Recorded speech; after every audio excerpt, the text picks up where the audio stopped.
ఏర్పాటు చేసుకుంటాం. మనందరి అదృష్టమని ఈ సభాముఖం మీ అందరికి నేను తెలియజేస్తున్నా. మిమ్మల్ని ఎప్పుడు కలిసినా నాకు గుర్తొచ్చే వ్యక్తి రోసే తాత గారు. ఆయన రాజకీయాల్లోనే ఒక స్టేట్స్మెన్. అలాంటి గొప్ప వ్యక్తుల్ని చూసి పెరిగిన వాడిని నేను. నాకు ఇప్పుడు కూడా బాగా గుర్తు, ఒక పక్కన చంద్రబాబు నాయుడు గారు, ఇంకో పక్కన రాజశేఖర్ రెడ్డి గారు హోరాహోరీగా చర్చించేవారు. కొన్నిసార్లు స్పీడ్గా మాట్లాడేవారు.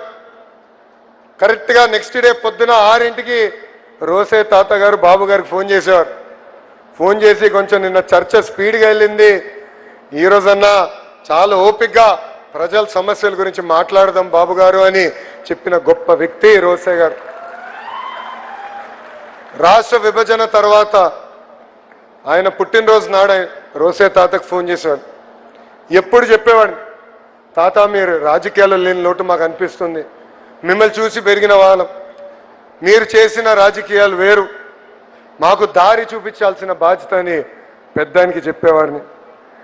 రాజకీయాలకు అతీతంగా ఆంధ్ర రాష్ట్రానికి అద్భుతంగా సేవ చేసిన వ్యక్తి రోసే గారని ఈ సభాముఖంగా నేను తెలియజేస్తున్నా. ఇప్పుడే చూసాం, ఎన్ని కోరికలు తీర్చినా ఇంకా కోరుతూనే ఉంటాడు. ఇక్కడ ఒక ఆయన రాకేష్ గారు, ఆయన మొన్న వచ్చి పొట్టి శ్రీరాములు గారి పేరు మీదుగా ఒక కాయిన్ విడుదల చేస్తే బాగుంటుందని ఆయన కోరారు.